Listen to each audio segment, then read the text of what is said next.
Assalamualaikum, nama saya Muaz. Kita bertemu dalam video seterusnya. Hari ini saya nak cakap tentang harga. Okey, apa benda yang saya nak masukkan pasal harga ni? Harga barangan. Dan untuk harga ni, kita melihat bahawa makin sikit produk tu, makin tinggi nilai dia. Jadi, sebenarnya harga ni dia ada kait rapat dengan kuantiti. Tetapi, sejauh mana kejujuran yang ada pada seseorang tu yang menyatakan bahawa sebenarnya benda ni banyak, tapi dia sengaja mengatakan bahawa benda ni tinggal sedikit hanya semata-mata untuk menaikkan harga. Etika tentang permasalahan ni banyak berlaku lah.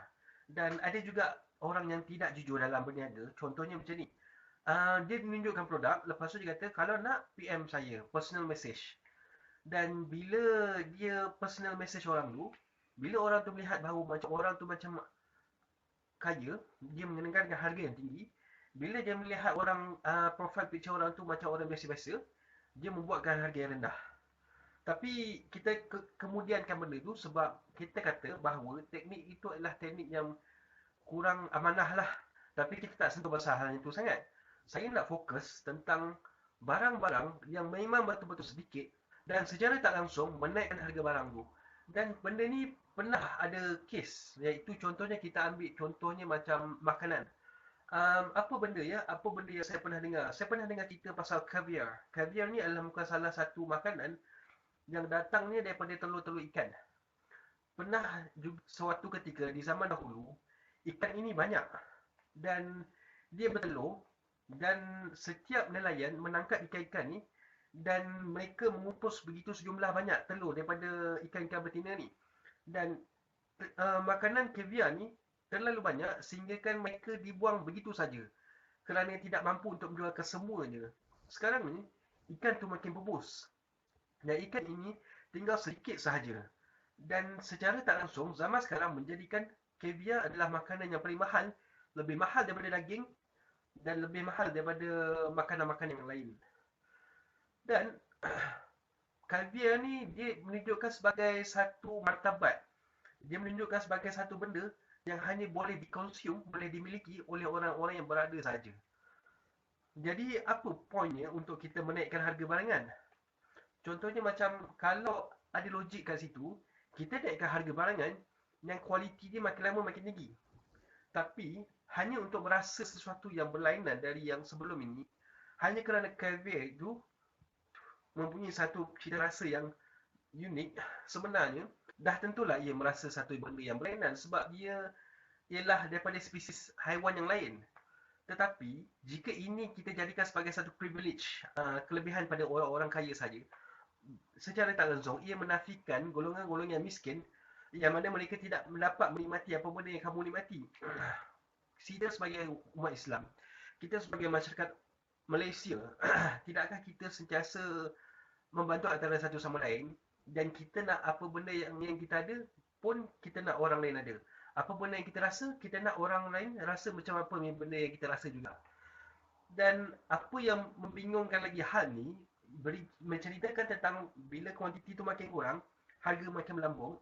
Dijadikan cerita sebuah um, perkakasan iaitu bernama hard drive. Sebuah perkakasan komputer di mana hard drive ni telah dijual dengan harga yang rendah. Tetapi suatu ketika adanya sesuatu yang berlaku di kawasan kilang tersebut, berlakunya banjir besar menyebabkan banyak hadis-hadis yang mereka telah rosak, secara tak langsung menjadikan kuantiti itu hadis makin sedikit. Tiba-tiba harga hadis itu melambung tinggi hanya kerana mempunyai permintaan yang tinggi tapi mempunyai kuantiti yang rendah. Adakah ini bukan satu teknik macam mana suatu company itu ingin mengembalikan balik kos-kos yang telah dimusnahkan, ataupun memang sikap mentaliti kita sebagai manusia yang sukakan benda yang dalam keadaan kita suka menaikkan harga bila benda tu jadi sedikit, dan adakah itu adalah trending, adakah itu cara hidup kita? Kalau kita nak kata itu adalah cara hidup, kita boleh lihat juga kepada orang-orang yang menjual nombor plate. Nombor plate ni, makin unik nombor plate tu, makin mahal nombor plate tu. Tetapi adakah ia merupakan satu benda yang baloi untuk menghasilkan suatu nilai yang tinggi hanya kerana ingin kita ingin sesuatu yang orang lain tak ada.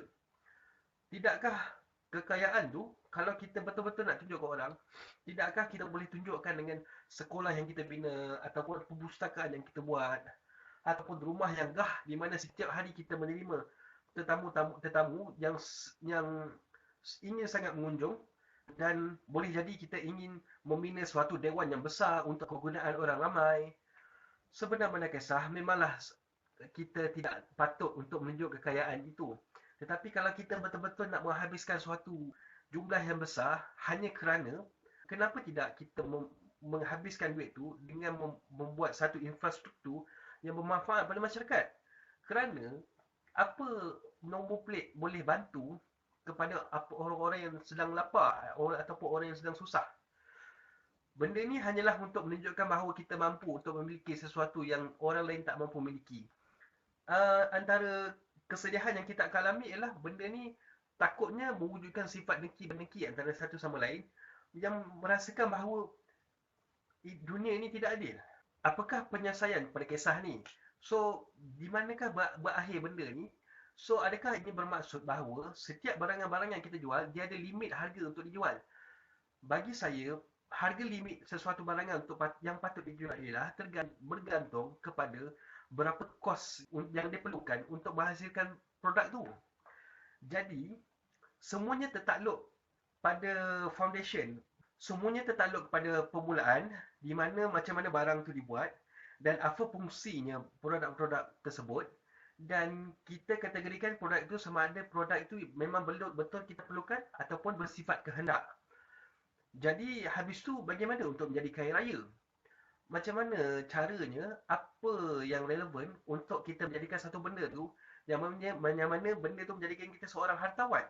Bagi pendapat persendirian saya, sebenarnya patutnya, kalau benar ada sesuatu yang ingin menjadikan kamu kaya, sebenar-benar kisah kalau begitu, pada pendapat pendirian saya, elok ia memerlukan ilmu yang kamu ada.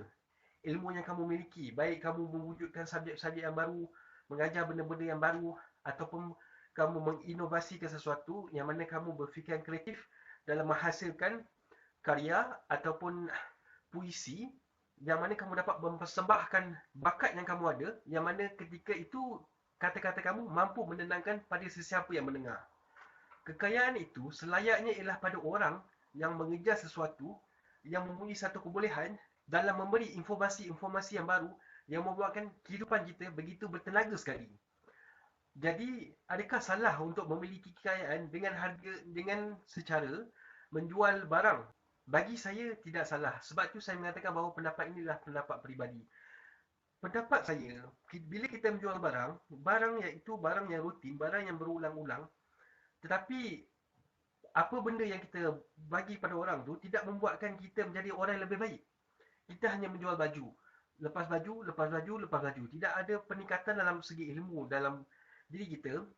Kerana kekayaan ni haruslah dimiliki oleh orang yang bijaksana, dan kerana mereka lebih cenderung untuk menyelesaikan masalah daripada mereka hanya memikirkan apa benda yang perlu dibuat untuk menaikkan profit yang ada dalam company. Bermaksud, sepatutnya kekayaan harus merangsang seseorang punya pemikiran supaya dia berfikir bahawa ada banyak lagi masalah yang dia ingin selesaikan. Tetapi jika anda memiliki kekayaan dengan barang-barang yang dijual, dan asbab anda kaya hanyalah disebabkan barang tu makin lama makin sedikit makin tinggi harga dia, dan itulah caranya kamu menerima kekayaan, adakah ini merupakan hidup yang berbaloi, hidup yang kamu mahukan? Tetapi kalau ini kata-kata yang saya ingin perjuangkan, begitu banyaklah tentangan-tentangan daripada orang-orang yang kaya dengan keadaan yang sebegitu. Apa yang saya inginkan ialah suatu perubahan dalam mentaliti kita, dalam mengurus kehidupan kita untuk menjadi suatu norma kehidupan, iaitu yang mana harus kita perjuangkan. Apakah kehidupan yang selayaknya kita miliki untuk sifat yang kita ada, yang mana di satu tahap ia tidak merugi sesiapa mana-mana pihak sekalipun. Tetapi jika adanya kerisauan bahawa dengan tidak memiliki kekayaan menyebabkan kehidupan kamu menjadi susah, rasanya mungkin tiba masanya untuk kita berfikiran sesuatu yang berlainan daripada orang lain. Mungkin dah tiba masanya untuk kita menolak kemewahan-kemewahan yang ditawarkan oleh syarikat-syarikat besar, dan kita lebih bersederhana dalam kehidupan kita. Jadi, Bila kita tak memerlukan lagi kemewahan yang perlu dibayar dengan harga yang tinggi, jika kita tidak mahu benda tu, jadi kita takkan keluarkan duit yang banyak. Dan dengan duit yang kita ada, sedia ada, dah cukup untuk menjadikan di hidup kita tenang dan dijamin dengan apa yang kita mampu lakukan. Apa kritikan besar bagi saya kepada hal sebegini ialah dengan kita menafikan hak-hak orang yang tidak mempunyai kewangan yang kukuh ataupun kewangan yang cukup, sehingga kan kita membezakan bahawa mereka ada darjat mereka, kita ada darjat kita. Kita melihat suatu kisah di mana seorang yang kaya boleh makan di restoran yang mewah setiap hari.